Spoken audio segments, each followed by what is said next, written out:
So, Abhishek, I think we are ready to go. I'm starting. Is that okay? Yes, ma'am. Please go Thank ahead. you. Thank you so much. Okay. So, very good morning and warm greetings to everyone present here. I am Vatsala Khare, lead of the mentorship program at the Incubation Center of IIT Kanpur. We are live from our YouTube handle of the Startup Incubation and Innovation Center, IIT Kanpur. Many thanks for joining us for this important webinar. The topic for today's webinar and discussion would be access to climate financing for entrepreneurs in decarbonization. We have today with us the CEO of our incubation center, Dr. Nikhil Agarwal. I welcome you, sir. I request you to please give a start to the session with your vision and thoughts about the topic and also welcome our speaker for today. Thank you very much, Vatsala. Extremely interesting morning, I would say, start of the financial year when we are talking about two important things. One is the climate financing. Uh, one of them is financing, and another is climate and sustainability. And we are extremely delighted to welcome Shri Sinha, who is a noted expert in the subject. And I request Vatsala to give a detailed introduction after I have given my introductory remarks. So again, ladies and gentlemen, I am extremely delighted to welcome you today for webinar on access to climate financing for entrepreneurs in decarbonization. The topic would be very specific to landscape in India. Now, you must have seen in the recent years that India has emerged as a pivotal player in global fight against climate change. India is one of the largest and the fastest growing economies in the world. And the challenge that we have is a dual challenge. First is development goals while mitigating the carbon footprint, as well as the entrepreneurs here has to play a very crucial role in driving innovation and sustainable practice across the various sectors. Now, in this webinar, we wish to shed light opportunities and challenges faced by Indian entrepreneurs in securing climate financing. It's a new field for most of the entrepreneurs. We will try to, I will request Mr. Sinha to explore and explain some various avenues available from traditional banking channel to emerging sources of green finance, including impact financing funds, climate-focused grants. So there is ample which is happening in the West, but Indian entrepreneurs are unaware about it. And I'm sure that we will also touch base upon certain case studies of successful ventures which has leveraged climate financing to drive decarbonization efforts. What's the goal of this webinar? The goal of this webinar is to foster a vibrant dialogue and facilitate collaboration so that the India can transition into low carbon economy. The Prime Minister has already talked about net zero by 2050. So how do we achieve that net zero even before the year what the Prime Minister spoke about? Now, I'm quite confident that together we will unlock the financial resources that is need to catalyze innovation, the spur our economic growth and safeguard the planet for the future generation. Thanks a lot for joining today. I am confident that our discussion will pave the way for more sustainable and the prosperous future for India and beyond. And with this, I also welcome Shri Sinha and over to Vatsal. Thank you so much, Nikhil sir, for bringing more direction and motivation to the session. Thank you so much. We have today with us an esteemed speaker, as Nikhil sir already shared. He's a seasoned professional, a visionary technocrat who has been at the forefront of driving India's technological revolution. And it is none other than Mr. Abhijit Sinha, the National Program Director of Ease of Doing Business. His leadership and expertise have been instrumental in contributing to the development of micro-level tech economies across states and sectors, aligning with the macro-economic vision of our country. With a deep understanding of the transformative power of technology, Mr. Sinha is spearheading ambitious pilot projects that are reshaping the landscape of various sectors As the project director of National Highways for Electric Vehicles Initiative, he is paving the way of widespread adoption of electric mobility, ensuring a sustainable and eco-friendly future for our India's transportation infrastructure. Mr. Sinha's commitment to driving technological advancements is further exemplified by his role as the president of Charge Point Operators Society of India. In this capacity, he is actively promoting of the deployment of charging infrastructure, a crucial component in facilitating the transition of electric vehicles. With his exceptional leadership, a strategic vision, and deep understanding of emerging technologies, Sir is making significant strides in transforming India's technology landscape. His contributions to initiatives like the drone pilot program, the Swachh Bharat mission, and the Ease of Doing Business campaign have solidified his reputation as a change maker and a driving force behind India's technological progress. Mr. Sinha's multifaceted roles have coupled with his background as an ex-CAG member and position him as a powerful catalyst for innovation, sustainable development, and economic growth in the country. So, now I would request Sir to kindly take the room and address our startups. And to the startups, I have only one request, that we are looking for an active participation from all of you. Kindly make the best out of this webinar. Over to you, Abhijit sir. Sudha, welcome everyone for this wonderful subject which has been drafted to transform what I could be as a value producer to a lot of students and a lot of entrepreneurs. But first of all, climate financing is a very complex subject. And I come from a banking background, yet I have not formally studied commerce or any financial trade like chartered accountant or anything. So for me also, it was a bit difficult when we were trying to understand climate financing. And I think this difficulty is very common. It is among bankers also, it is among industries also, and it is among many of the stakeholders. So we will just try to first make it bit simpler. The way I understood, I will try to transfer it to you so that anybody who is not having a thorough financial background will be able to understand climate finance. So climate financing, if it is compared with the household financing, you will be able to understand it better. How do a middle class family work is to judicially judge that the amount or the income which they are getting, how it should be placed into different buckets. And the biggest bucket, if you will see in a middle class family, then that bucket, if they do not own a home of their own, if they don't have a house, then what mother does, and I think this is a story of everybody's house. Almost majority of us come from the middle class families, and we see our mothers saving a lot of money to build a new house, to build a new home, so that her biggest bill or her biggest invoice, which is a rental invoice, reaches to zero down. So her sector में जो हर परिवार में माँ का जो role होता है वो यही होता है कि आप जितने खर्चे हैं, बहुत सारे खर्चे हैं, उन सब खर्चों में से थोड़ा बहुत पैसा बचा करके आप you reach to a place जहां आप दूसरा एक नया घर खरीद सकते हैं और आपका सबसे बड़ा जो इनवॉइस था रेंट का वो कम हो जाता है, उसको आपको पे नहीं करना पड़ता because you have your own house now, so then you can focus on health, study and other thing.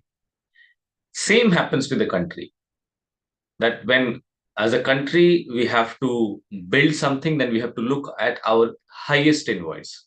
And as a country, India's highest invoice is its oil import bill. If we want to actually come out of it today, tomorrow, day after tomorrow, 5, 10, 25, 75, 100 years, someday we have to get up and say, okay, we are not paying this. Our oil import bill is completely zero. And that is what it is called net zero.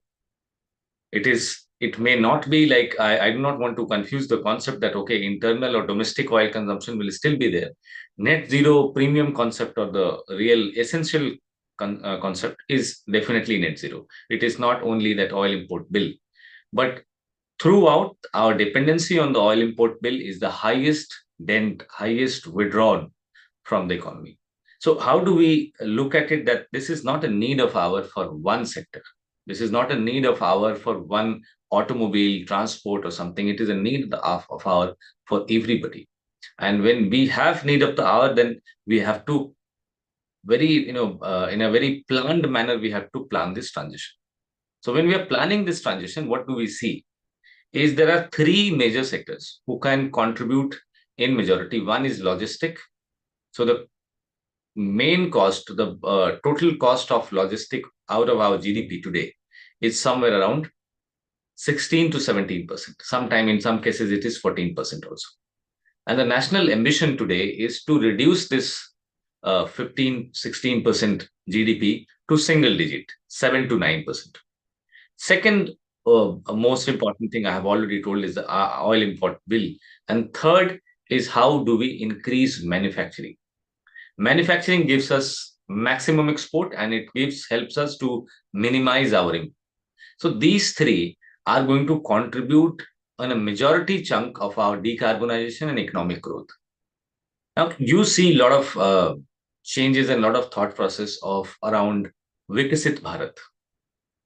And how Viksit Bharat, or something which is related to the development of nation, is connected with decarbonization is the major stem that we need to understand to place ourselves in a negotiating, I would say, in a very authoritative position that decarbonization is the priority if we want to achieve Viksit Bharat. So Viksit Bharat, apart from what you are hearing, listening in the social media and other thing, I would give you the other part of the Viksit Bharat. If as a country we wish to provide something like, you must have heard that there is a different treatment to children in European countries when they born or before even they born. There is a different treatment for an unemployed youth in an European country. If they need a stipend to study, they get a stipend. If they need to study in large universities and colleges, they don't need to pay anything.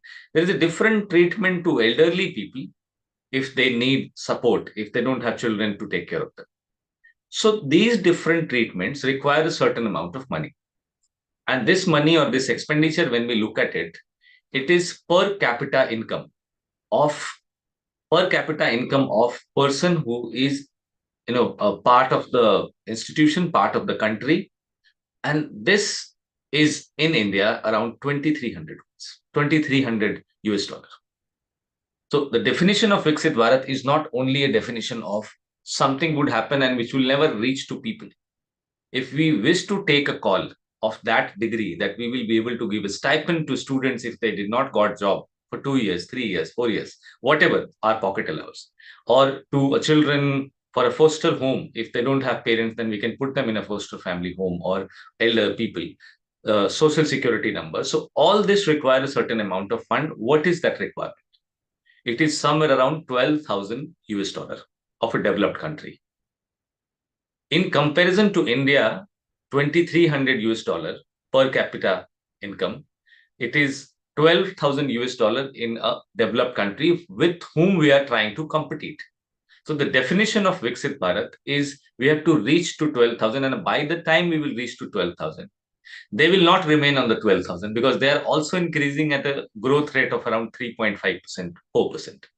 We, as a thriving economy of the globe, we are growing at a growth rate of 8.4%. We wish to grow at the rate of 9.3%.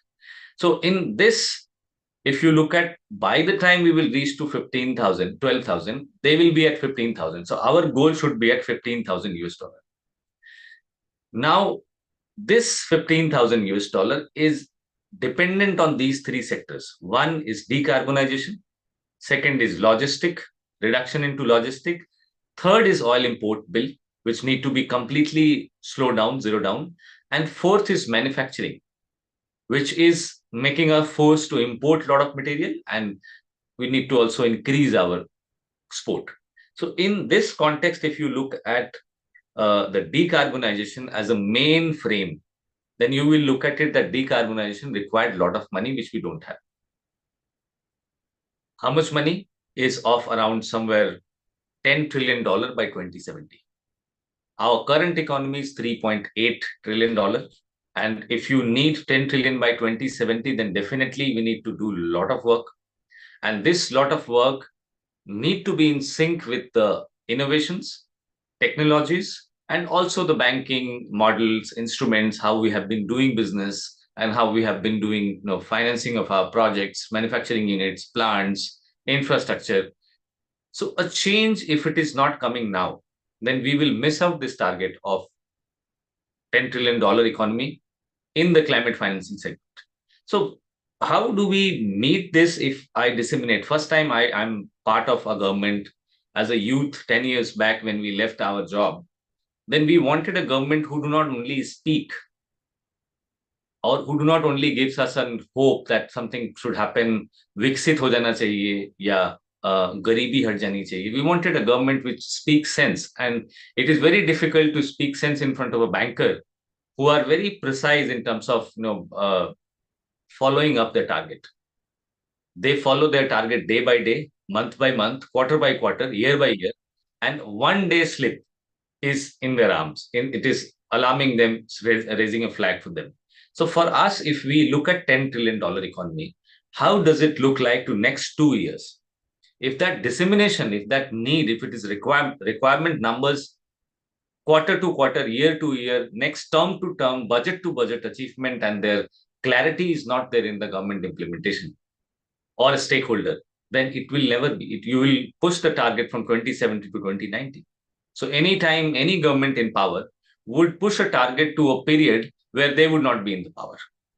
So first time we thought we got opportunity to work with a government who's very pragmatic, very designed, and fortunately in our democracy, it is also very supportive to have a continuity in the mandate and also have a continuity in the policy making for last 10 years, likely to be for a few more years in a stable manner. So let's evaluate $10 trillion into a target half by 2070 to 2035. Till 2035, we have two terms, 2026 to 30 and 2031 to 2035. 2026 to 30, we will be needing somewhere around 253 to 263 billion US dollar. This is the opportunity which need to be created among multiple sectors of our economy to uphold and bring climate financing, to uphold investment and also create opportunity to not only invest but also mobilize fund from different, but opportunity need to be there. You need to know what do we need to buy, whether it's an hydrogen truck, electric truck, or what do we need to do for a plant which is carbonized plant to be decarbonized plant power. So 2026 to 30 is around 253 to 263, and 2030 to 2035, has to the opportunity and the investment growth has to upgrade to 325 to 355 billion US dollars. Now from 2026, we are only 2 years away.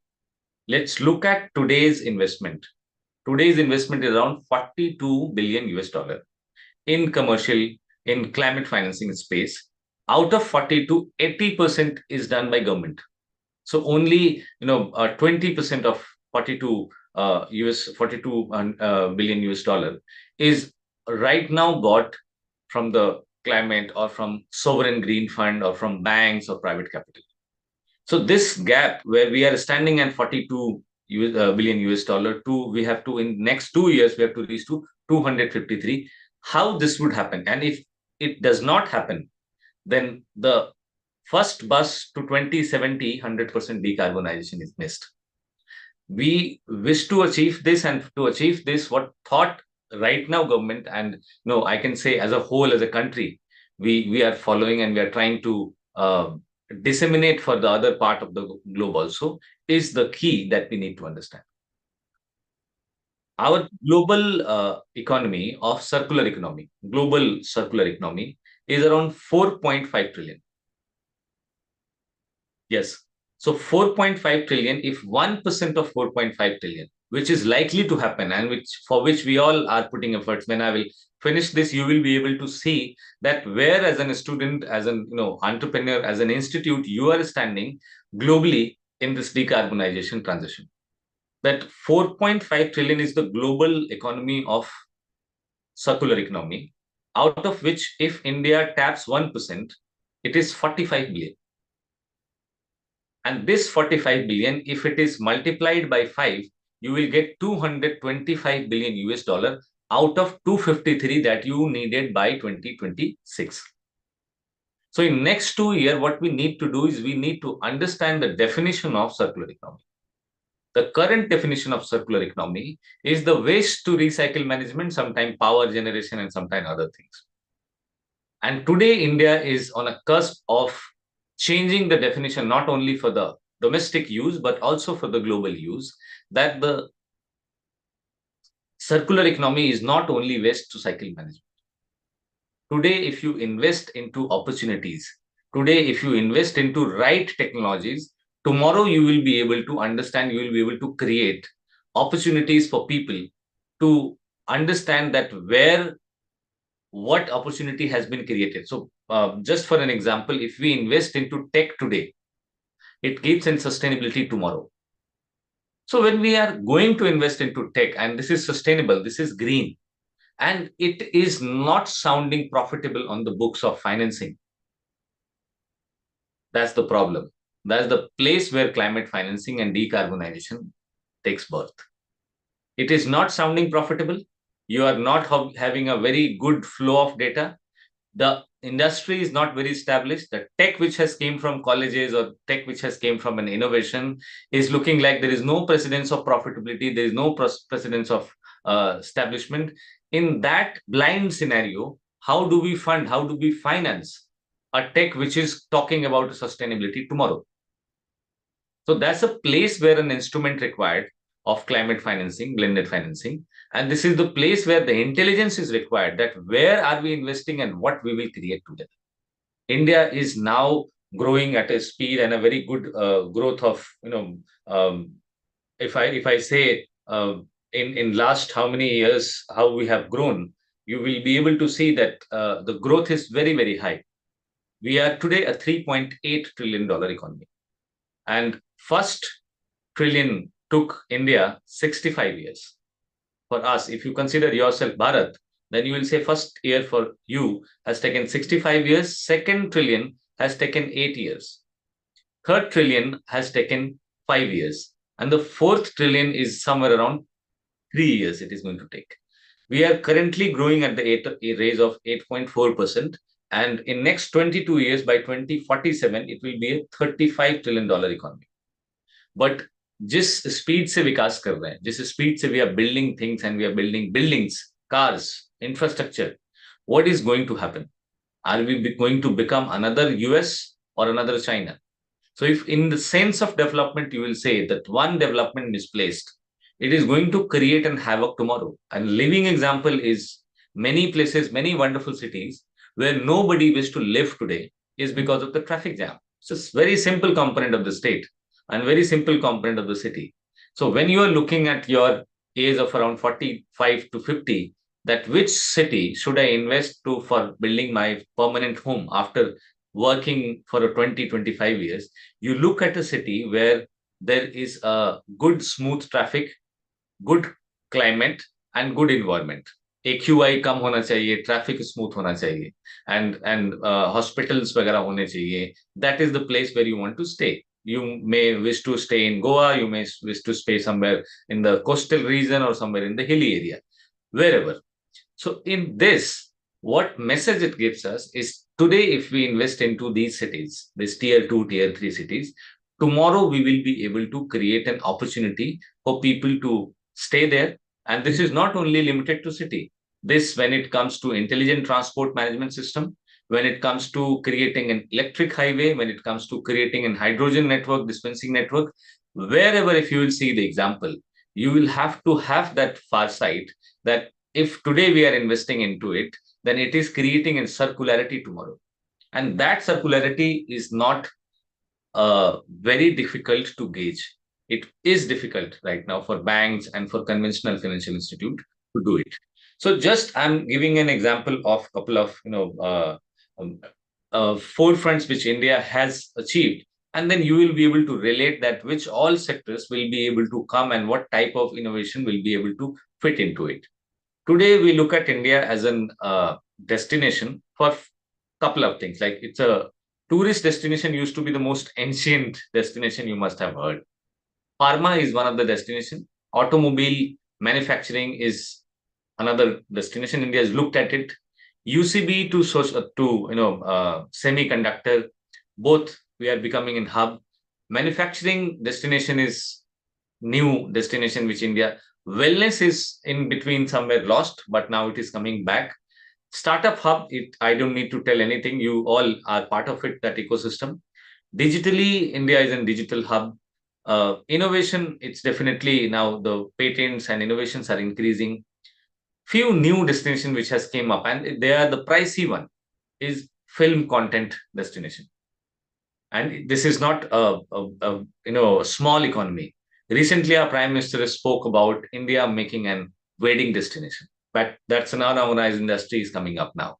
And if you look at the economy per se, where it is growing good, then if you can see its second largest road network globally, it is second largest smartphone manufacturer globally as a country. It is second largest bus manufacturer and third largest truck manufacturer.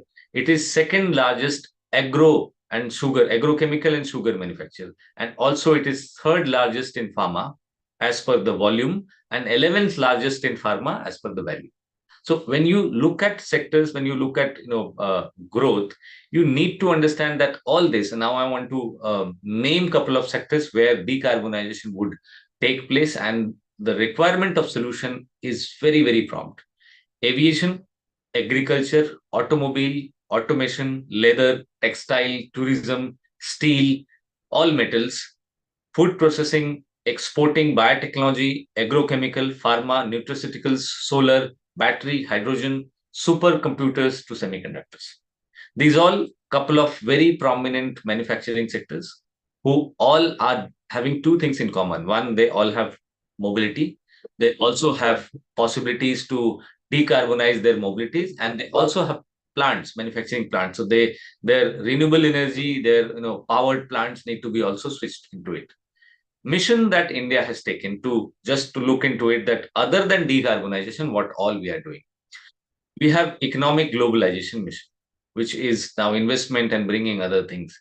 We also have 100% digitization as a mission on the global level. And then we have net zero decarbonization.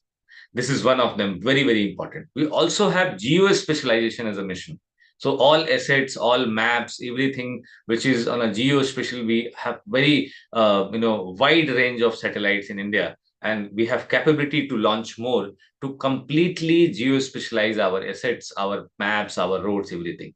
Then we also have fastest urbanization. 11% of global population lives into our villages, and every minute 30 people from a village is going to a city. So these people who are coming, who are creating a lot of economics, is also creating a very strong need of household and everything, car, school, building, road, infrastructure. They need all of this. And to make it possible, we need to look at it that we do it in a sustainable manner. We do not do it in a manner that we become another China or another US. So how do we do that? I have told you which all sectors are prominently looking at the decarbonization to give them solutions. We are currently in a state where we are auditing each of these sectors to identify that where the power which is being used by the sector can be converted into a decarbonized manner. And then we look into the financing of that, and the transport, the logistic, and also the mobility of that particular sector, which is because something manufactured has to go to users, it has to go to shipyards for export. And in all this ecosystem, when we audit each one of them, then we get ample of opportunity.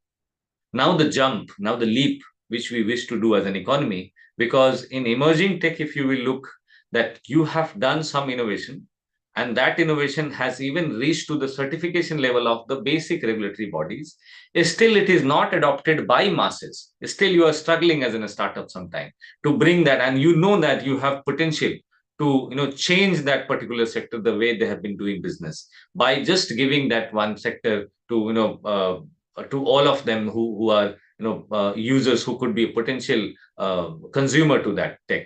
Why does it happen? It happens because sometime when we look at the picture of where do we fit in and what type of solution we bring, we run out of the options. Second, we stuck into regulations. So what, as an ease of doing business director, I'm National Program Director of Ease of Doing Business, one of the premium piloting agency we created by government in an autonomous private held mode out of the government orbit in 2014, and recently completed 10 years doing piloting for emerging technologies.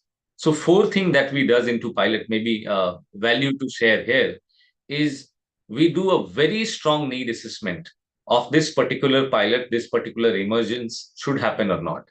And second, we finalize that who all can partner with us. Sometimes regulatory bodies, financial institutions, sometimes government, ministries, also institutions of economics, also institutions of academia and R&D. They all come together to finalize that this should be the version of tomorrow and it should go. And third, what kind of commercial equivalence we are creating. If I bring drone, if I bring 3D printer, if I bring electric mobility, if I bring hydrogen vehicle, then how existing market or how existing practice of that particular sector is going to be thrown away. And the commercial equivalence is not only the replacement, it also, as the name suggests, it gives how much you used to spend before and how much you are going to invest. If it is high on investment, the total cost of capital or total cost of ownership is high, how it is going to create a circularity tomorrow for your business, for your plant, for your mobility. And the last but not least, the people, the consumer, the groups, the institutions, the corporate, individual users who are going to use these solutions are the most important people who are going to take this up forward. So for them, reaching out to them, making an creative possibility to make them understand that this is the place, this is the contribution you can do, and yet it is fitting to your pocket. So we are not asking you to do a lot of things that climate is a very good topic to speak, but when it comes to somebody's pocket and I ask you, you are buying a 4 lakh 5 lakh rupees car, just go and buy an electric car which is 25 lakh rupees, it is very, very difficult for you to take that call on the name of climate. You will like to settle for what your parents and what your previous generations has done. So how do we change this mindset is the last. So four things which I said here is the need assessment, very strong. Current government, current industry trend is setting up with my startup, my product, my technology innovation or not. Second is how to choose right partners to conduct such pilot, prototype, commercialization. And third is to put a very clear commercial equivalence, what used to happen before, what is going to happen now. And last is your user group. Your user group should be knowing. So let me give you an example, because you have heard a lot of projects which we have been doing, and it would not be justice if I do not share something with them. We look at electric mobility. I'm also project director of National Highway EV. It is started into 2019 when we are trying to figure out that what is possible to showcase as a achievement of 2014 to 2019 as a new government, and people who are tech listeners, they want to know that what is happening. So first 5 years what happened, we were trying to figure out, and it came out that a lot of schemes came, as you also hear very frequently, that government announced this is scheme for subsidy, this is scheme for grant, and majority of them, they look like they're not accessible. You cannot qualify, you don't get it.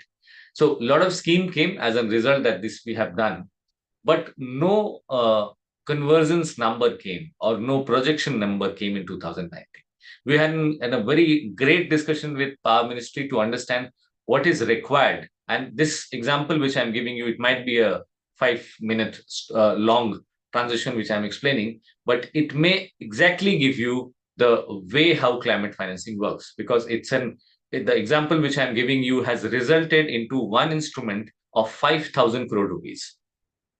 So how we have started, where it reached, and how it fit into it, and how it changed the way you have seen electric mobility into last 10 years is, so I'm doing it for you to pay maximum attention to it. You missed one line, you will be able to miss transition because it has happened over a period of 3 years.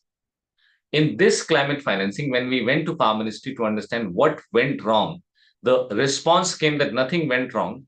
The infrastructure in the country to uphold the transition of electric mobility is not adequate as good as petrol pumps. So people are not buying. Our major problem is infrastructure, not people's buying. Infrastructure, when we spoke that what is the need of infrastructure as an ease of doing business piloting agency, we wish to do everything easy. Your voting card, your voter ID to passport, everything we wish to create and ease into it.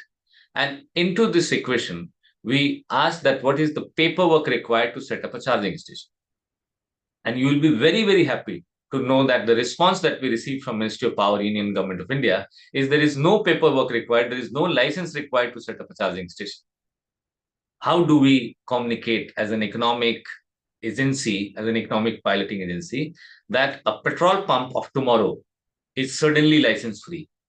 So look at the opportunity that you can create for the market.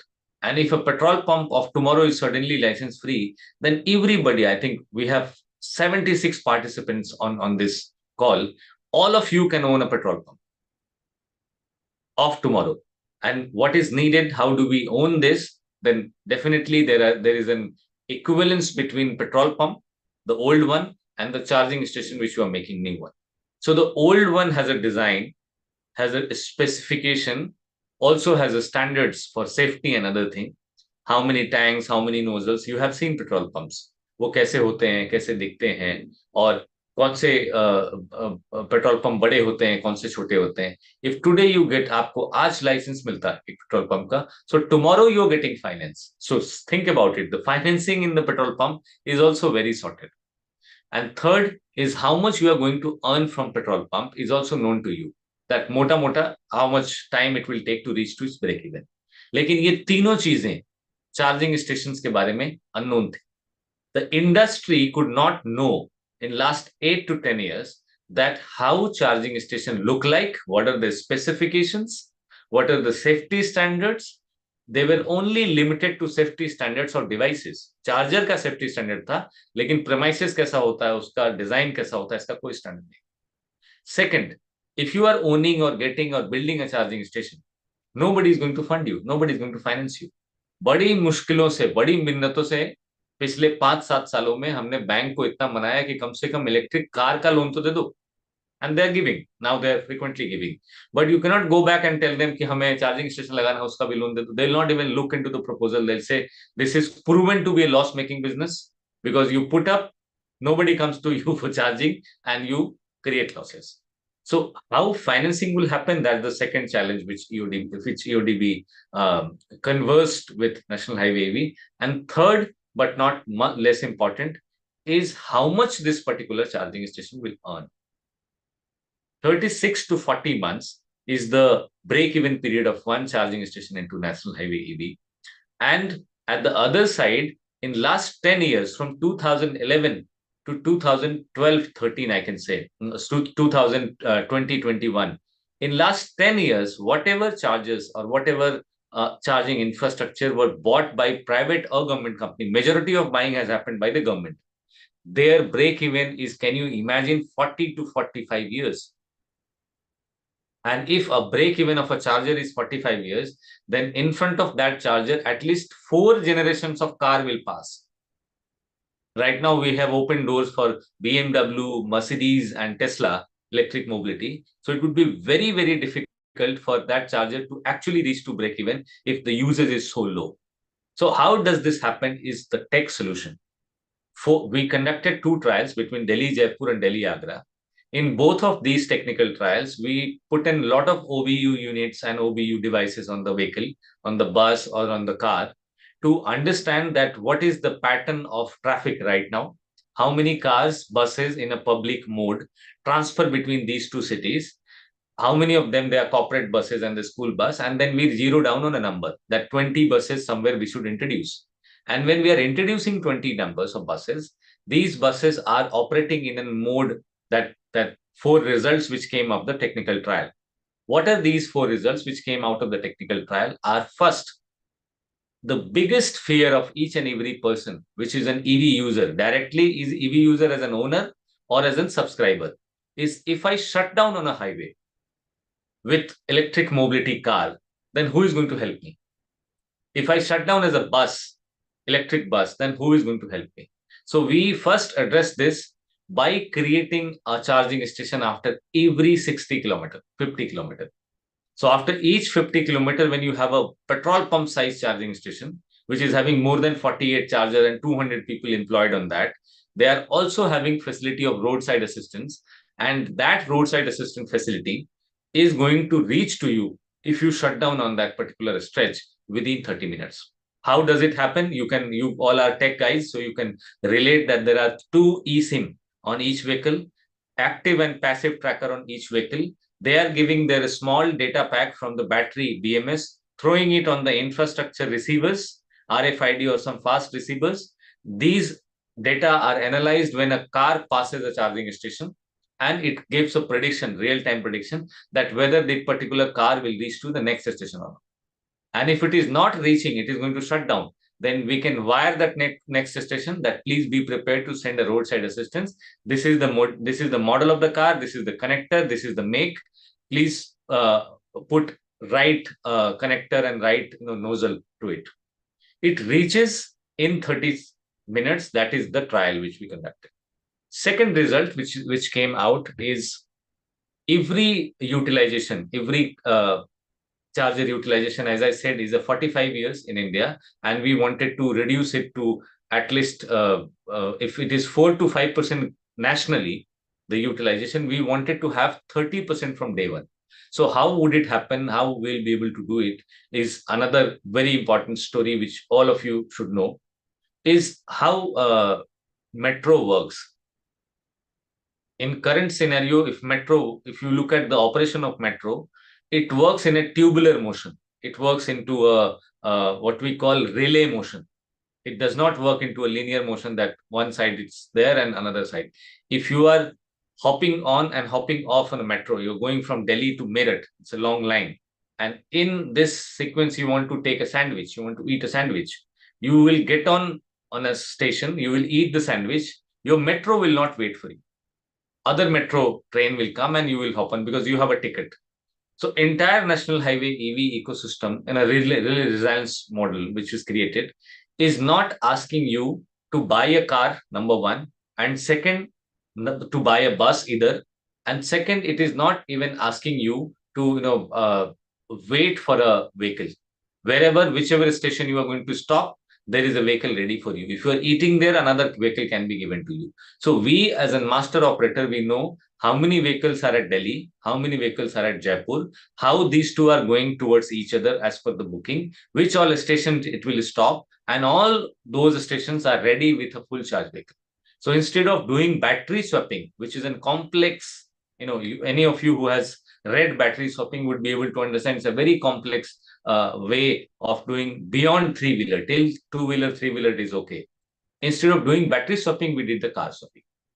Third, and the more important is what is the biggest fear? The second biggest fear after the range anxiety is the vehicles are very expensive. How do we uphold that buying of the vehicle? So what happened into National Highway EV is the vehicle which is being sold to one person or one company or one fleet operator, they're only paying for the vehicle. They're not paying for the battery.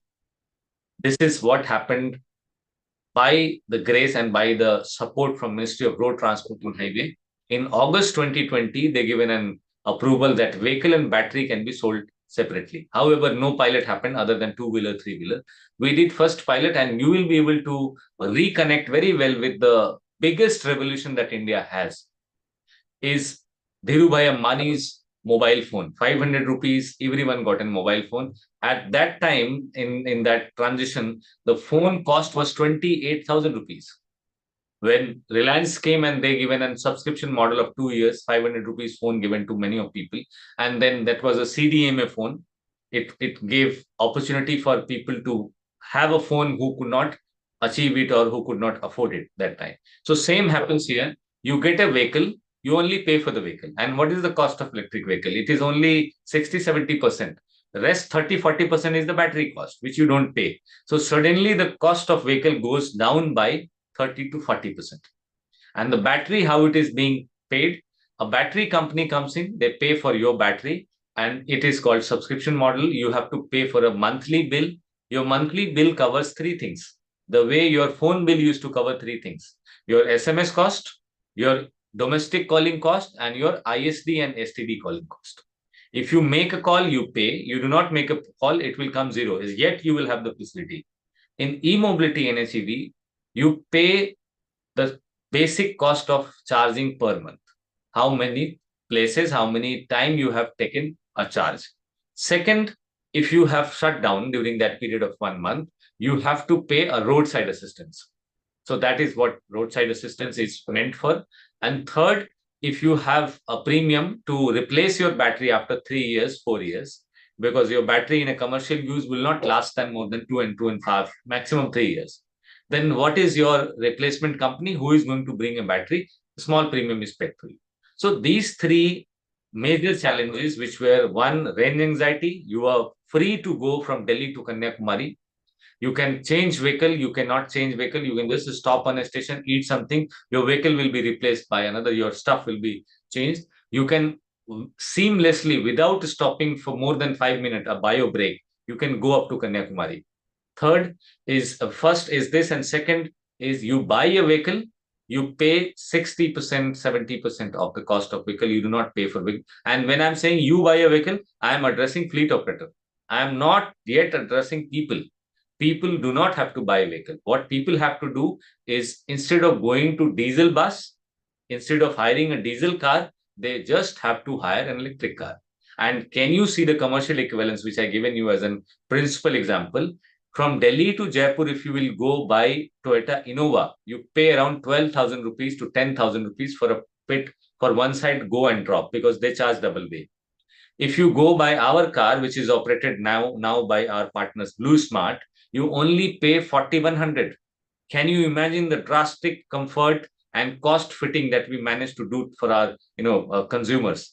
If you are going by a bus, Volvo, two by two sleeper bus AC from Delhi to Jaipur or Delhi to Haridwar and other places where we are running these buses, Volvo AC, you end up paying around 790 to 1,200 rupees.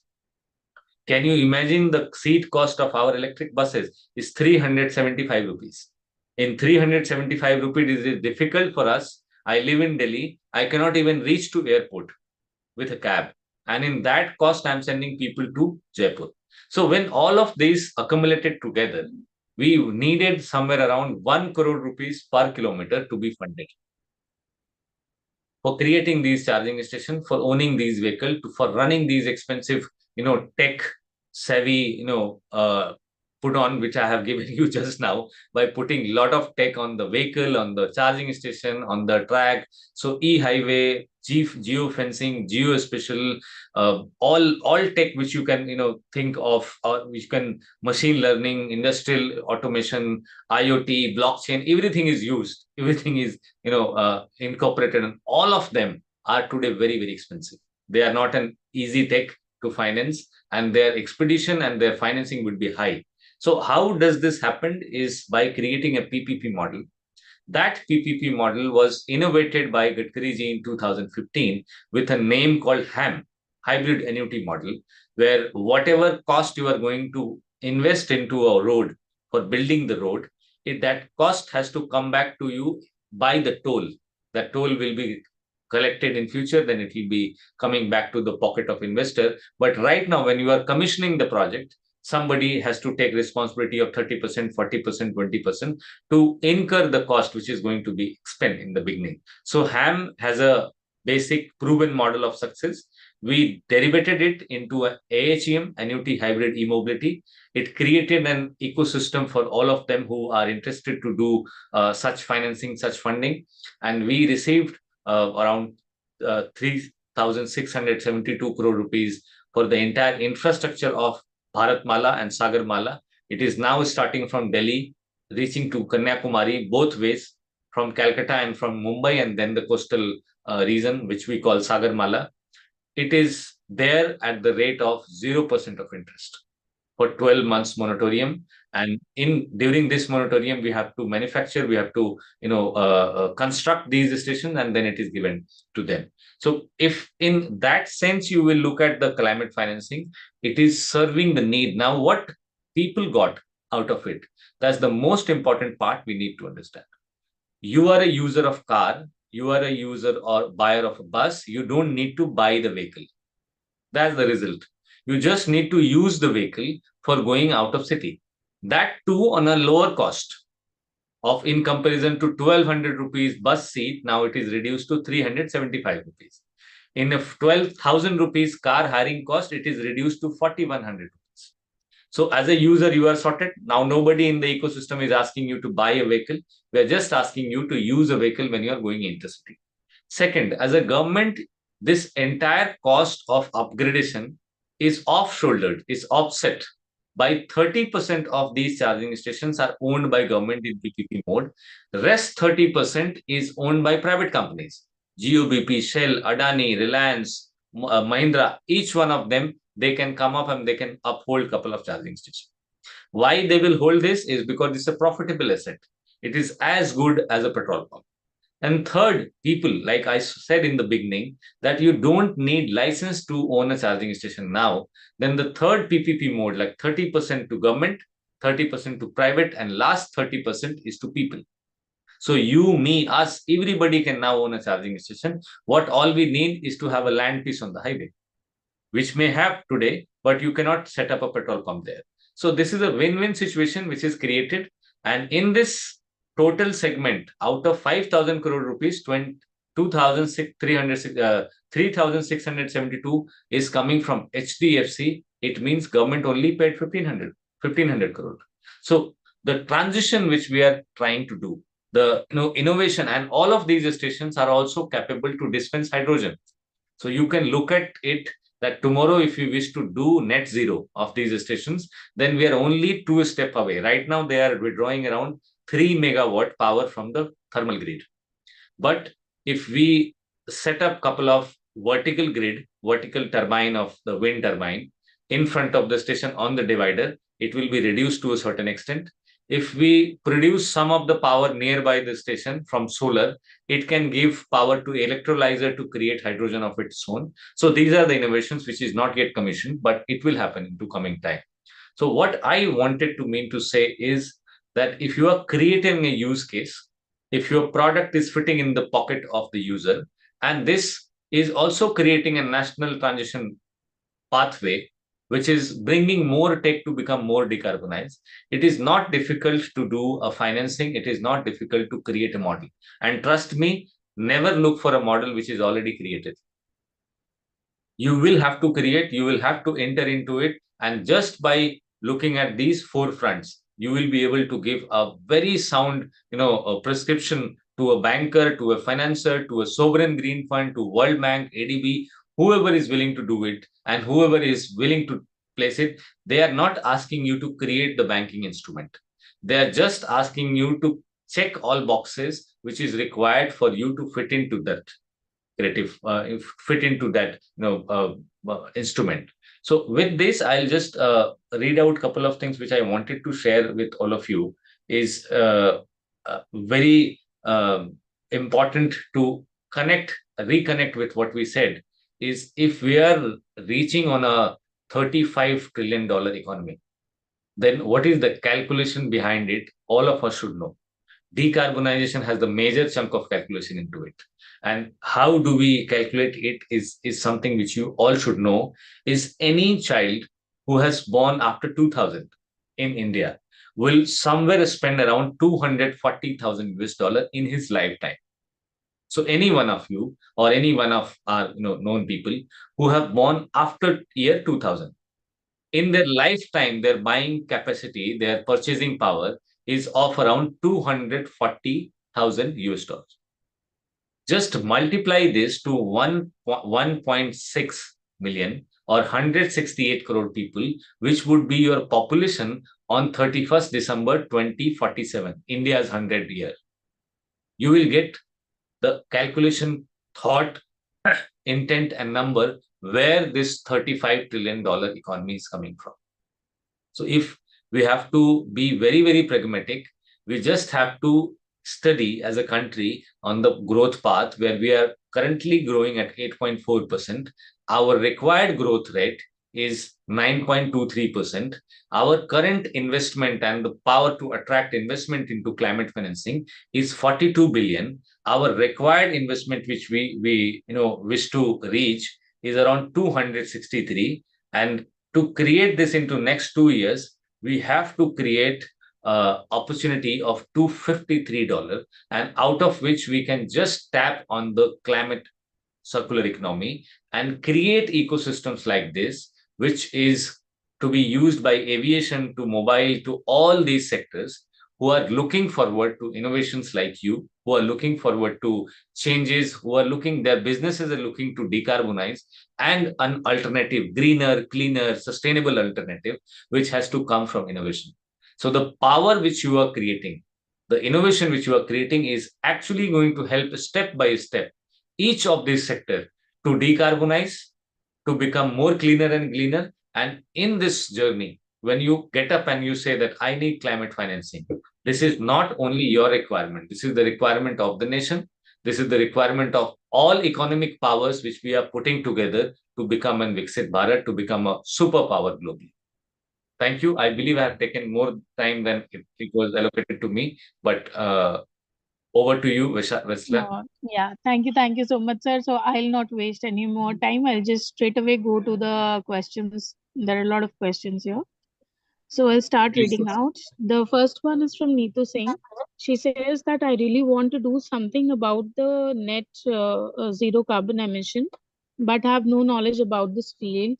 That how to do something for our country in this regard. How to start with this motto, whom to contact, starting from basic, how to write a startup solution for this. So, anything you'd like to comment upon? She wished to do net zero carbon. The word, if you can read it out for me. Yeah, net zero carbon emission. So net zero carbon emission is it a communication channel which she wished to set up, or it is a kind of solution which she want to offer? These are two ways of doing it. If she is going into doing what numbers which I thrown on you guys, she may be able to get into different stakeholders, different sectors, and look at them, that how their energy pattern is, their mobility pattern is, and the other patterns. Second, what she can do is she can look into possibilities of giving some sort of solution to industry. Maybe a solution for mobility, maybe a solution for power, or maybe how to switch to a more cleaner, sustainable, and greener mode. So maybe I can give you an example. You can look into it later. Is out of 98% of e-commerce delivery, 100%, 98% out of 100% is below the weight of 3.5 kg. So जितना कुछ आप सामान मंगाते हो e-commerce से, उसमें से 98% का वेट 3.5 kg से कम है. And right now we are in a position that we are now transiting our e-commerce to electric bikes slowly. In metros it has started कि आप electric bike use करो, and the requirement may not be electric bike, requirement might be a drone. So you understood what I mean to say.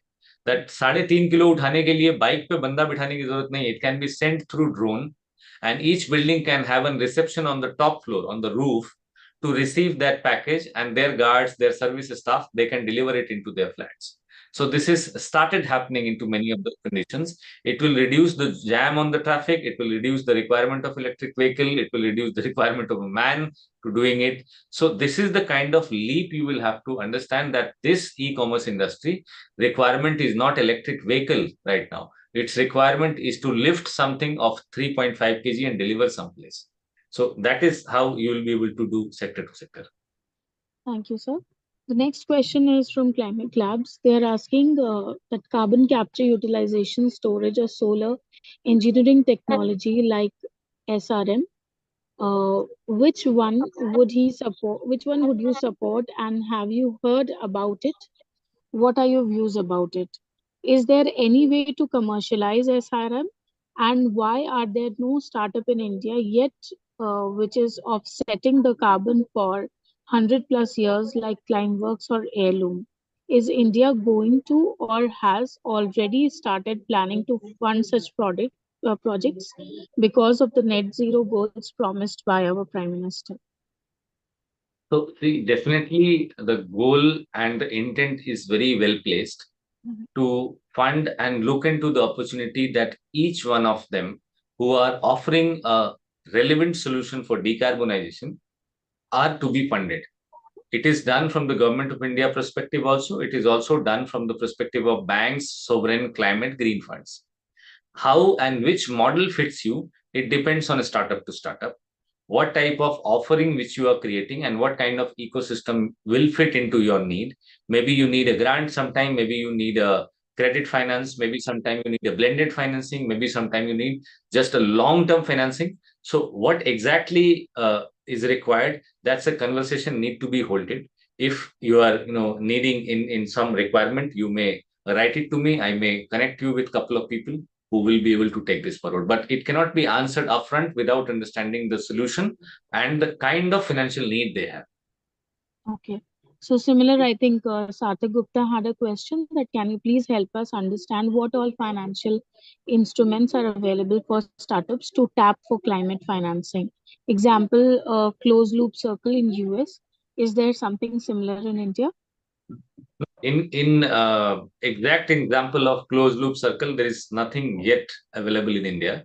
But what is available in India that I can outline, you may couple of questions may be answered by it, is when you are getting into climate financing, you have to tick a couple of boxes. The circular financing model is available. In climate financing, there is a blended financing available today, where if you are creating an asset and that asset is decarbonizing certain part of the economy, that asset need to be financed for a period of around 24 months, 3 to 26 to 36 months, 2 years to 3 years, or a zero interest. So whatever amount which you are spending to create, construct, and do the construction part and the land acquisition, everything, this is 0% financing. And when you look at the schemes of state government, this is what I told is the central government. Like UP, if you will look at that, land is being given to anybody who wish to set up a green hydrogen plant, green hydrogen generation plant at 1 rupees per year per acre. And first 10 applicants who are going to set up, then these 10 applicants are going to be 40% of their capital expenditure is going to borne by the UP government. So if 40% is borne by UP government, 40% more can come from a bank. So 80, this is a matching grant. Bank, whenever there is a funding from state, they are ready with the matching grant. So 80% of your capital expenditure is taken care to set up a green hydrogen station. Now you are only required to raise or bring or put in 20% of it. So this is how blended financing work, where some part comes from government, some from the private capital bank. 20% is something what you raise or what you put into your own money, and then this 100% is placed. When you are placing this, the major cost is like land, power, other cost of finance. This can be reduced up to 24 months to 36 months. Land already UP government has reduced that. We will only charge you 1 rupees per acre per year. So you can imagine the cost of land you would have paid without it. So many such conditions, many such policies you can see in two documents. In electric mobility, you can see the EV policy. And in hydrogen policy, now they all are making their hydrogen policy. So very soon, every state will have their hydrogen policy where it will be listed what is their offering. These are decarbonization examples only I have given.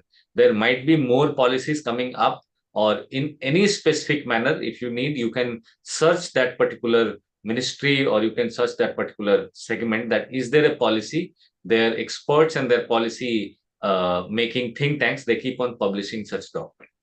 But it is not close to the loop which he quoted from US. That is a different financing only.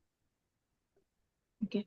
So the next question is by another startup, Board Resources. The founder says that seeking your views, climate as a sector is too big a lot to deal with.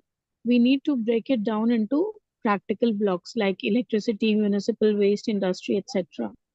India's coal share in electricity 2012 was 70%. Today it stands at 73%. We have missed 2022 RE targets by 30%. Do you think it's time to seriously prioritize few key bottlenecks and focus on them clearly and hold accountability? See, if you will look at the priority, you can see this priority from top to bottom. So for solar, for wind, and for other renewable sources, if you will look at the priority, earlier it only used to become, okay, there is a scheme, there is a subsidy, please avail it, please do it, you all should go on solar. Right now, our Prime Minister is trying to create and trying to make it as a mission.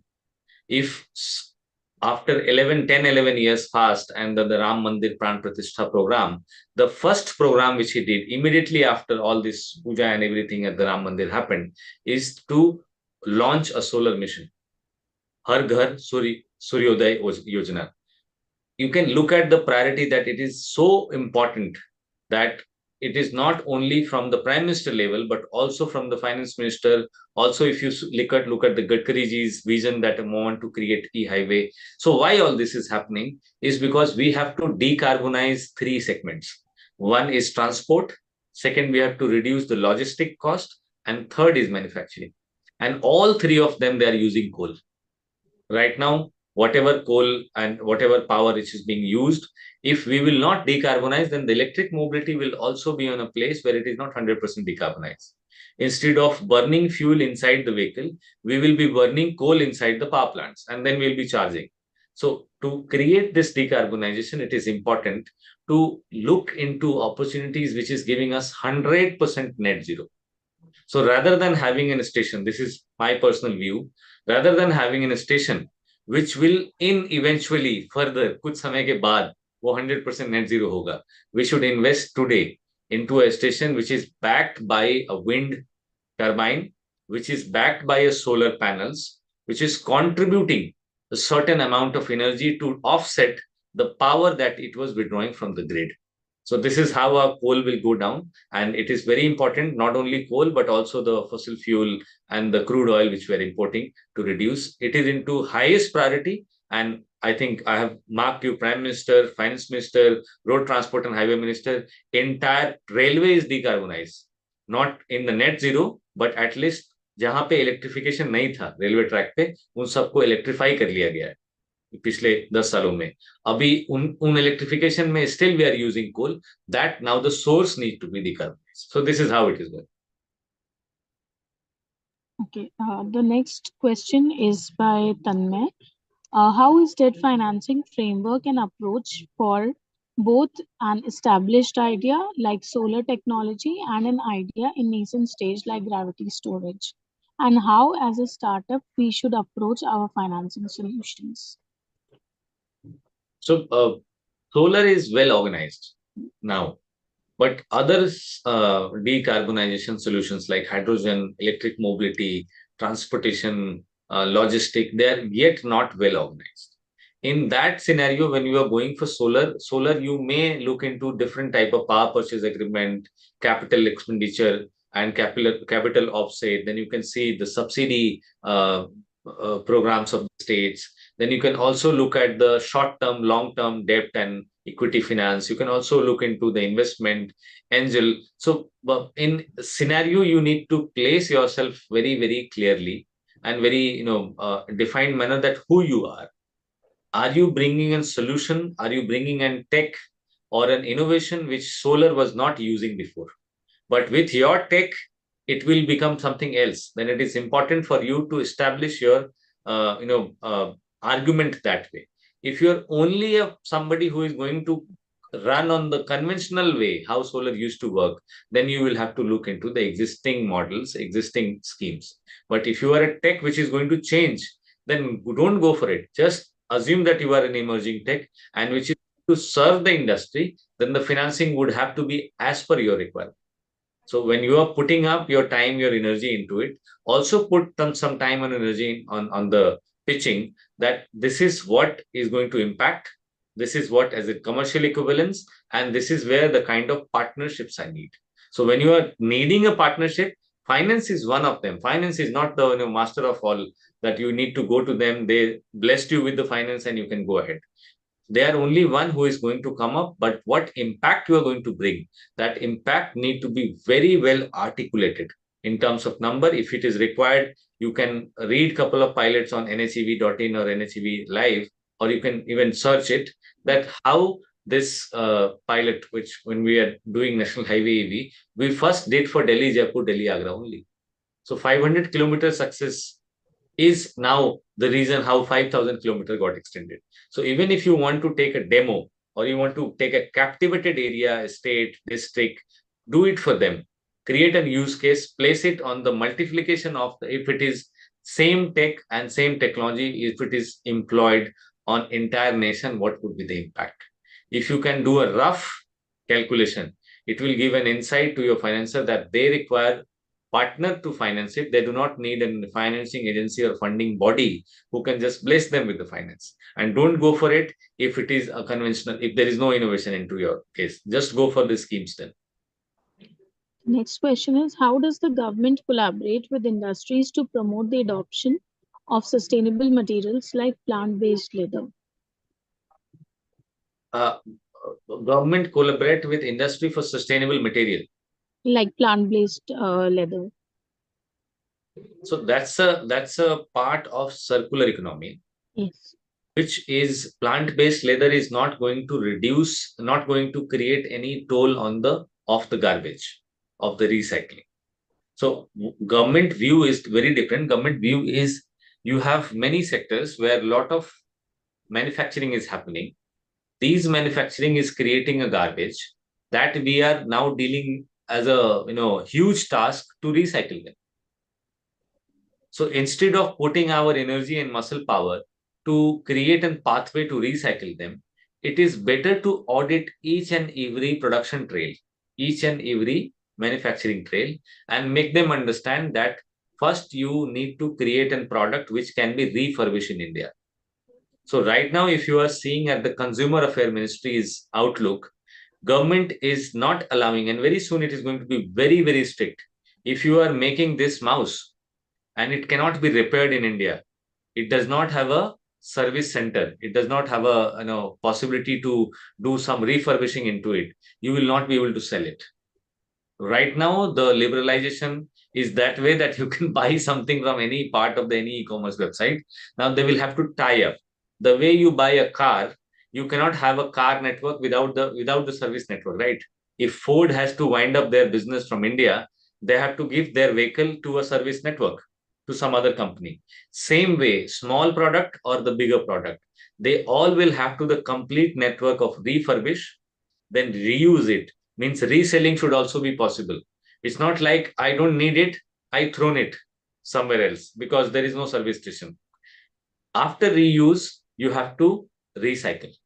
And in recycle, before recycle, the beginning should start from the reduce. So when we are going into reduce, your solution is on the master, on the apex level, because what you are creating, the plant-based leather, it does not require any recycling further. You can produce and you should produce as much as possible. So you are the priority. You are on the, if I give you 1 star, 2 star, 3 star, this should be the 5 star because you don't need the entire cycle of recycling. So you need to understand what I said. Accordingly, you need to place it in front of people or in front of stakeholder. It will be picked up very, very, in a very pragmatic manner because that's the intention which I have told you from the government side only. Okay. So another question on finances, sir. How can we tap finance for innovative wastes as fuel to energy production solutions from mixed waste and zero out landfills and prevent methane emission? We have a module example. This is non-fossil electricity being used to produce hydrogen with more viability than solar. Example, captive cost being around 3.5 rupees 3.5 than from waste energy than rupees 4 per unit by solar for 25-year plant. So Global Biofuel Alliance is one of the subject which we need to somebody who has asked this question need to read. And also when you are looking at methane, so methane and any ethanol related the plant base and the waste to energy thought process, it is now very well organized, and schemes were which were missing from a lot of long period is now available as good as solar.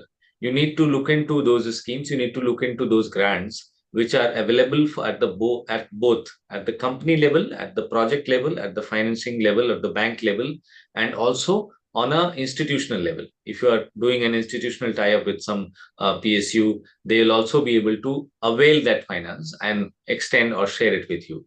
So it was very not so organized as solar, but now schemes and everything which is creating a possibility of collecting waste, putting it into a recycling process or into a treatment process to create methane, ethanol, methanol. So this all biofuel fuel cell is going to be actually converted into two, three segments. One, you can use it as a fuel for the power, and second, you can use it a fuel for the mobility. So already, I think Nitin Gadkari sir has also very recently has launched one of the bike which was not using uh, ethanol, which was not using petrol, but it was completely using ethanol. And then also a couple of power plants has came up as an example, and also the schemes which has came up. So what keyword you need to search is Global Biofuel Alliance for the vision that India has for becoming a global biofuel export in coming years. And for that, there are top level union government to state government, there are schemes. You will be able to find out names from there. Second, you need to look at the schemes of waste to recycle management into that wherever there is a power generation. So for power generation, there is a segment, there is a different segment which is led by petroleum and power PSUs. So you need to look at the BEL, NTPC, thermal power, GAIL, all of this they have on their website, complete ecosystem to onboard a new startup, to support a new startup. They also have CSR funds for supporting, and they are directed to do it only into these segments. They cannot go into the music, culture, festival. They are fuel PSUs, and they are supposed to be decarbonizing themselves. What is your stance on microalgae based carbon capture? Micro algae based carbon capture. I'm Yes, sir. not much aware about it. I'm so sorry. It's very interesting, but I should read about it. Sure, sir. Okay. Next question is by Ankit Rai. There are a lot of discussions about hydrogen generation and policies around it. But are there any developments or undercurrent revolution going on in India in respect of hydrogen logistics and storage infrastructure? How can someone venture into this sector, and what points need to be kept in mind to start a business in this field? I think very good question, and this question may serve anxiety and anxiousness of many of those who are very anxious and very excited to see how hydrogen will come and play a very important role in mobility. So this is Ankit, right? Yes. So Ankit, how does it work? Is if we waste time into commercialization of a new tech in the ecosystem, it is not only a waste of time for a startup who is working on it. It's a waste of time for country. In electric mobility, the time waste has happened because it was in direct conflict with the oil lobbies. So electric mobility had the first neck-to-neck competition, electric car and a diesel or petrol car. So these two are looking like competitors to each other. But if you will look at the industry behind them, then the automobile industry of electric car, of the diesel car and petrol car, is owned by the oil lobby, is backed by the oil lobby who uses. So the car use oil, so oil use the good combination. At the other side, the electric car is not the child of that same lobby. So what it happened, well, in a nutshell, if you will look at it, that the per kilometer, and also if you create right ecosystem to own, operate, lease, transfer an electric vehicle, then the prestations which you are going to offer to the end user who is not using electric, who is using diesel petrol, is far much more lesser, right? So हम एक electric car में और एक diesel car में सबसे बड़ी बात क्या कहते हैं शुरू में, कि ये सस्ती है, ग्रीन है, और ये आपके पॉकेट में फिट बैठती है। लेकिन जैसे उसको कोई सेटअप करने जाता है तो पता चलता है ओहो हो, ये तो महंगी है, ये तो हम 6 लाख की गाड़ी खरीद सकते थे, या हमें 27 लाख की गाड़ी खरीदनी पड़ जा रही है। So this is how it was misplaced, and we lost 10 years into it. Until and unless National Highway EV came up, nobody could understand that electric mobility from day one it can be profitable. So what we did, we took you off from the buying. You as an individual, we are not asking you to buy. Instead of you, a fleet operator like Blue Smart, Neogo, Green Cell Mobility, or Ola, Uber, they are buying the fleet. They are offering you the fleet. Now, what you used to pay per kilometer in a diesel car, if it is reduced to 30%, 60%, for you, it's a good use case, fit to pocket business. This happened after 10 years. In first beginning 10 years, what we did, we start comparing two products which are not there in comparison, an electric car and a diesel or petrol car.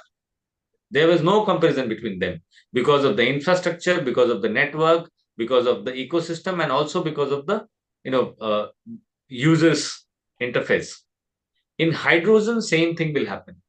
Right now, we are focusing to produce hydrogen at one end. At the other end, we are trying to produce a vehicle that can use hydrogen. So एक तरफ हम hydrogen use करने वाली गाड़ी बना रहे हैं, दूसरी तरफ हाइड्रोजन को मास डेवलपमेंट करने का यूज कर रहे हैं। जिस दिन ये दोनों बन जाएंगी, उस दिन हम हाइड्रोजन का वेंडिंग नेटवर्क बनाना शुरू करेंगे, और 10 साल उसके ऊपर बर्बाद होंगे। So the idea is now in India is by the time the vehicle get ready and by the time the mass production plants of hydrogen generation get ready, we have at least 5 to 10,000 kilometer hydrogen dispensing network. So each station of National Highway EV is also having the hydrogen dispensing network. And this dispensing network has two options, viable option. One, this does a hydrogen purchase from a mass unit, mass facility, or it produces its own hydrogen at the station itself. How it would produce its own hydrogen at the station itself is solar power is used in the daytime to generate an amount of power. This is stored in the cells on the stationary storage to use 24 into 7 to generate hydrogen on the what we call electrolyzer. So the power generated by solar is on the electrolyzer whole day. If you look at the second source, because solar cannot give you 24/7. So the second source is on the highway. If you put up vertical turbine of wind, when a vehicle passes, it moves in a circular motion. It gives its a wired connectivity with the station and it goes to the station.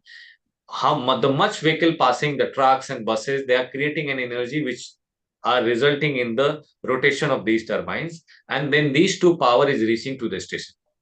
Some of these power is stored for the dispensing in the kilowatt hour for electric bus, electric cars, and some of this power is given on the electrolyzer to generate the hydrogen. Now the beauty is this, that the battery cannot be kept charged for a longer period. But if you converted that power in the real time by throwing it on the electrolyzer and creating an hydrogen, hydrogen can be very well placed and stored for a longer period.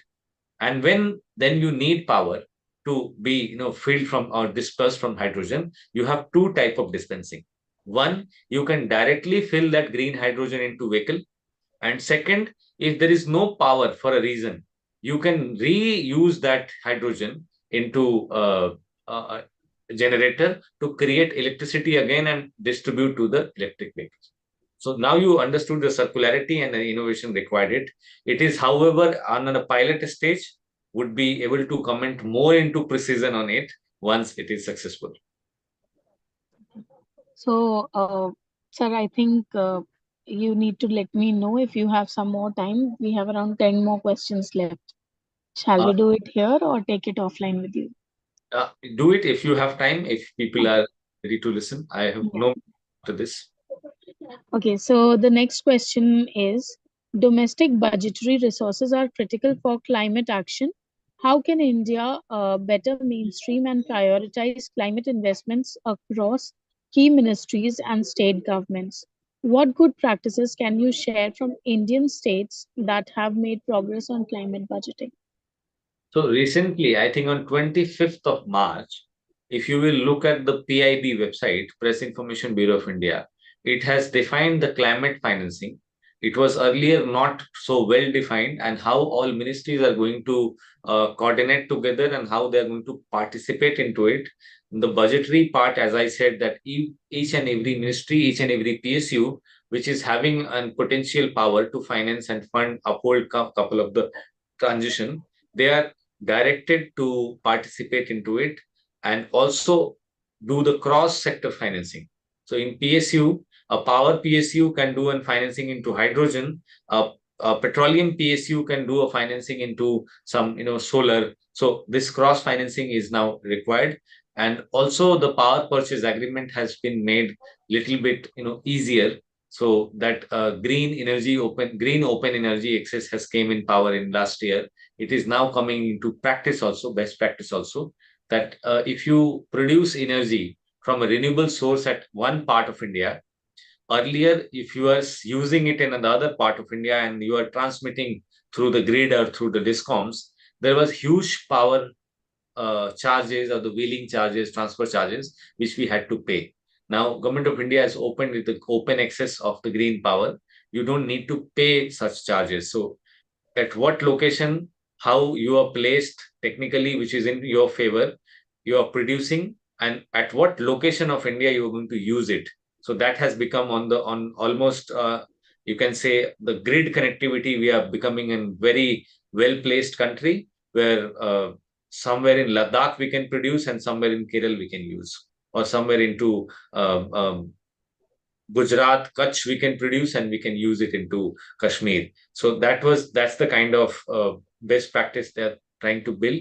But I'm yet to understand, because it has came very recent in the 25th of March only on PIB, that how cross ministerial functions in the budgetary segment will go. So you also read about it. This I can again come back to you, or you can write it to me. We can have a conversation once I have read the document. Next question is, as suggested by you, the lack of institutional capacity to develop bankable, sustainable projects is often cited as impediment. How can we build robust pipelines of climate investment ready projects? What initiatives are underway to strengthen the expertise in areas like climate finance, project structuring, and financial engineering for startups like us who are using clean technology in space sector? Clean technology in a space sector or clean technology in any sector would be the priority for that particular sector. So as a government apex body, what Government of India is trying to do is going to calibrate and target each one of these sectors.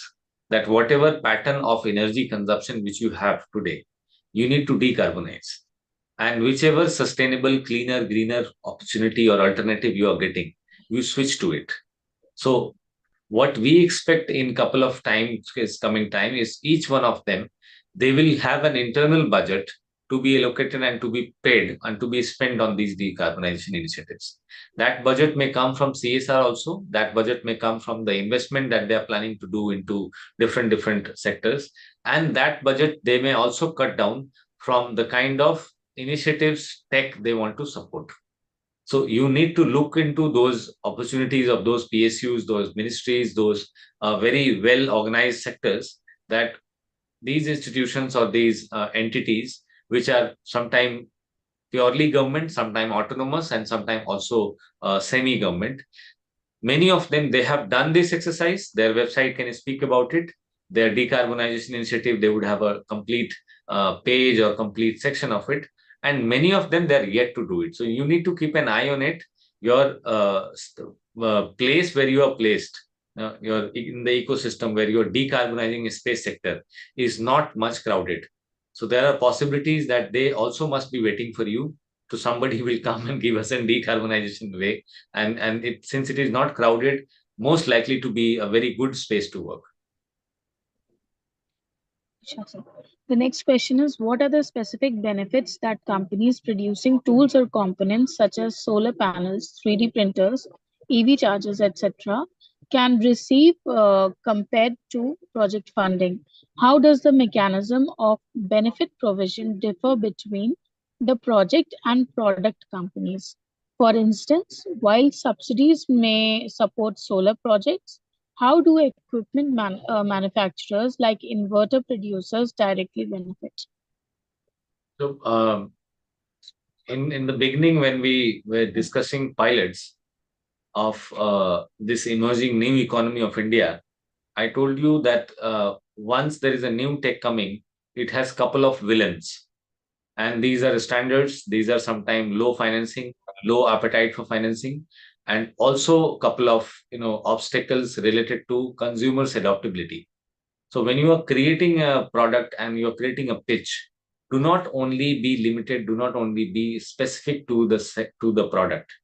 Be specific to the use case to create a possibility that, okay, if we are talking about 3D printing, then who is going to use this? And if X person you expect them to use become your consumer group, then what is that your consumer group is using now? If you will be specific to a small group of consumer, which can be tangible, which can be calculated, what they used to do before and what they will get from you now.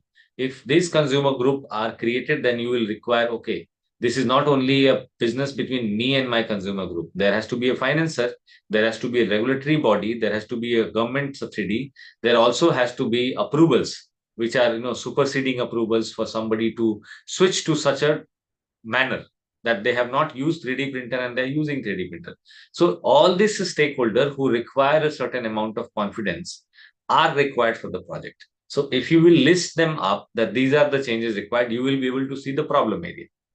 The problem area is not only you who has already a successful product. Problem area is not only lies with the finance company who is not financing you because of the undisclosed reason. The problem lies with the commercial equivalence which you are creating. Problem lies with the adoption that your user group, maybe individual or maybe institution, who is going to adopt it. So when the adoption is on the pace, is on the discussion, you will be able to see who is going to use this and who is going to operate it. Sometimes this also is a big problem. So 3D printer sending to a plant and nobody knows how to operate it, right? So there is not only a product going, it's complete set of TPS going, technology, product, solution, and services. So how all these areas are matched, if that is being created on a small scale, the equivalence and the numbers can be drawn from them, and then they can be multifold multiplied to give a bigger picture to your financial companies that this is what we can in a micro detail level do it, economic level. And if we manage to get 10 clients like this or 10 more districts, 10 more companies like this, then my length and breadth of would be like this. That is the exercise which you need to do. Place it in front of your financing agency. It will be picked up like this. I wanted to know how projects in regenerative agriculture, like adoption of biofertilizers, can be funded. What is the role digital MRV processes for vast adoption of carbon credits? Carbon credit in India at this stage of time, it is spread between more than 9 different sectors.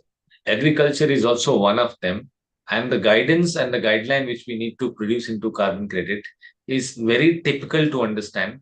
And to understand that, you also need to understand at the back end of how the carbon emission is calculated into it.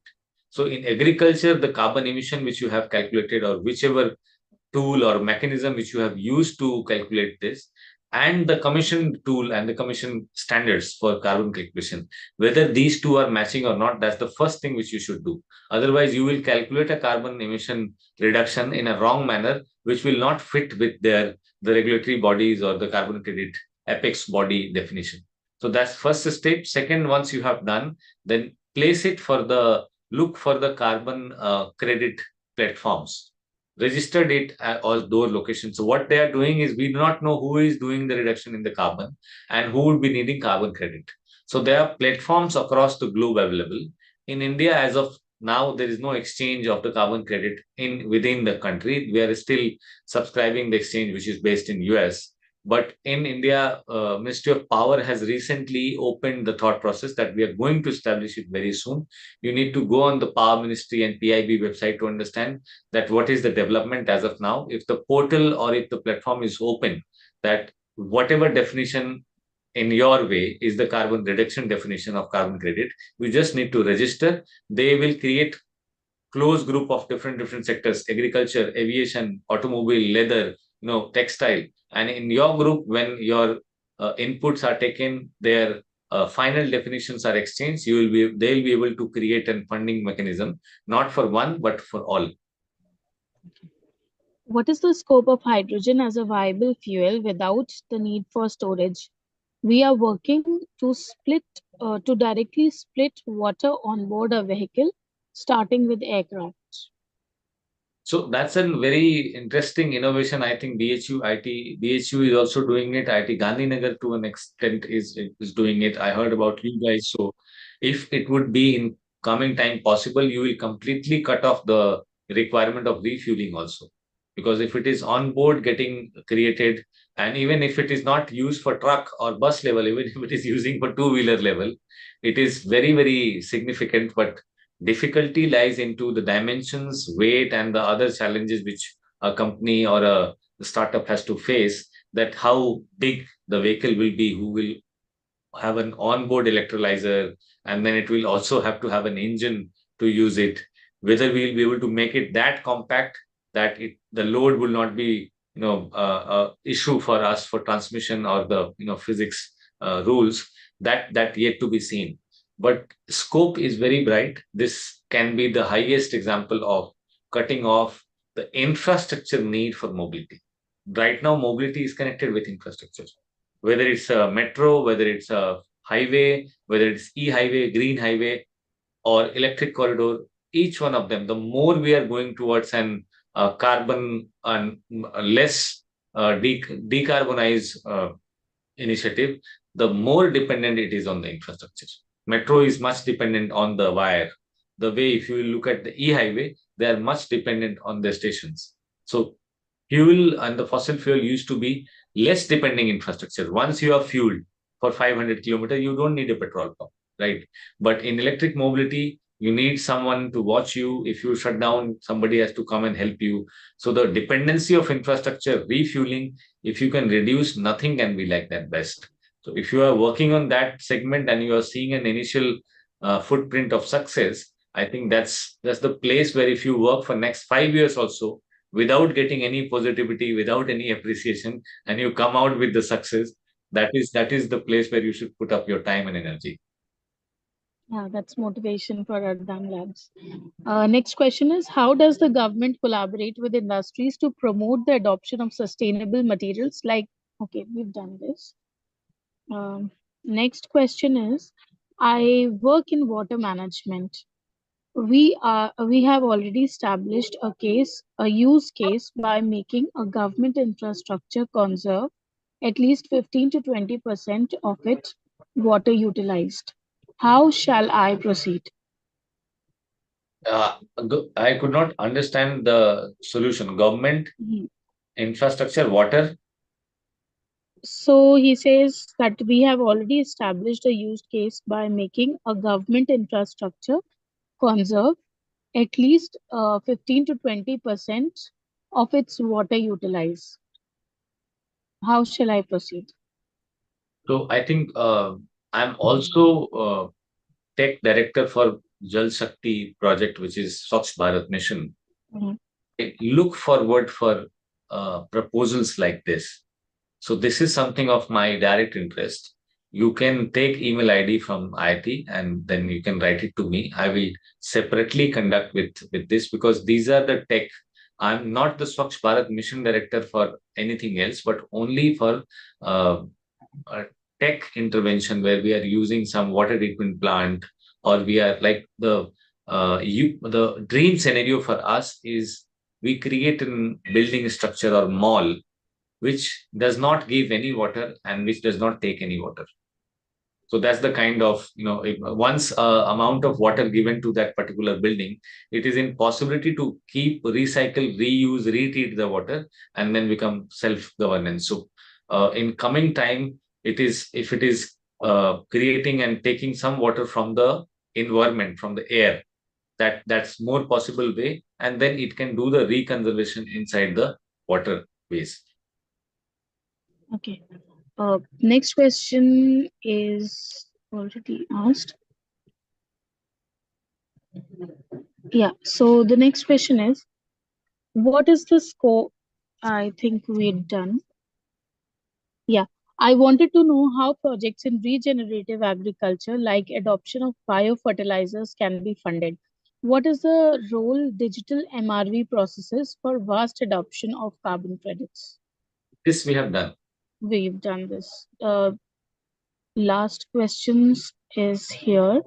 Your view on biochar as carbon sequestration mechanism, please.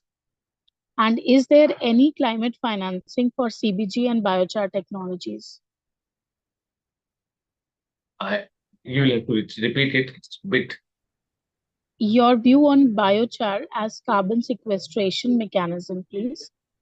Biochar, I have, Yes. I have no idea about it. Okay. Okay. And is there any climate financing for CBG? CBG, can you elaborate it? It's this much only, sir. I'm not aware about the abbreviation. If it can be in full, I'll be able to. If you can send these questions, which I could not answer in an elaborative manner, I'll be able to send some of them. We will send it, sir. Thank you so much for your time. I hope I've not missed. Yes, we've answered almost everyone. Thank you. If yes, thank you so much, sir. And if there are any more questions, please write to me. I will try to take it up with sir in person. Thank you, Sudhaji and SIIC IIT Kanpur for having me here. I believe to a certain extent, a very complex matter of climate financing and also blended financing. To a certain extent, I managed to transform to all of you. It's not only a need of one startup, one company, or one sector. It's a need of the nation. And in this need, the role of institution like you is very, very much important. And I'm very hopeful, very glad that the time which we are spending out of our schedules is not not less worthy than what we are doing into meetings. These are as equal as worthy to interact with startups who are creating an greener, cleaner, and more wider sustainable solution for huge number of sectors that we have in a $5 trillion economy. Okay. Thank you, sir. I would now request Sudha ma'am. She is the senior VP of our incubation center. I would request ma'am to please give the closing remarks. Thank you so much for addressing this complex and interesting subject, Vijit sir. It Ma'am, was please put your fascinating. camera on. Okay, just hold on. Yes, ma'am. Okay.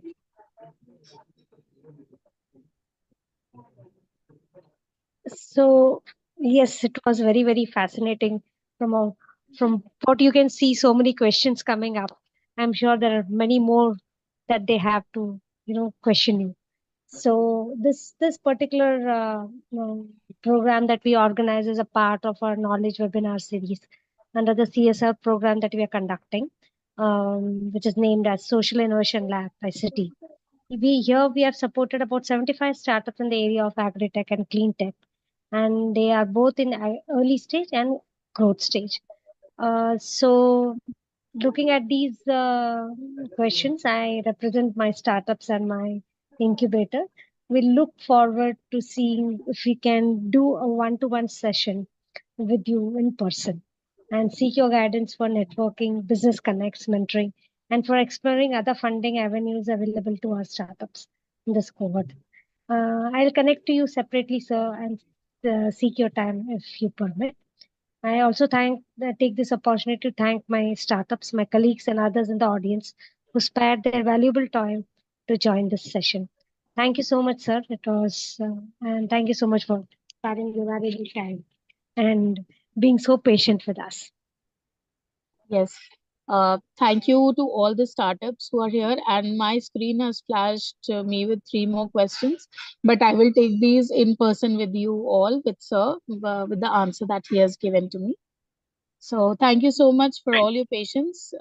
Thank you for joining us. Thank you, Abhijit sir. Once again, we look forward to being in connect with you for our startups. Thank you, Thank sir. Thank you. Thank you. Thank you, everyone. Have a good day.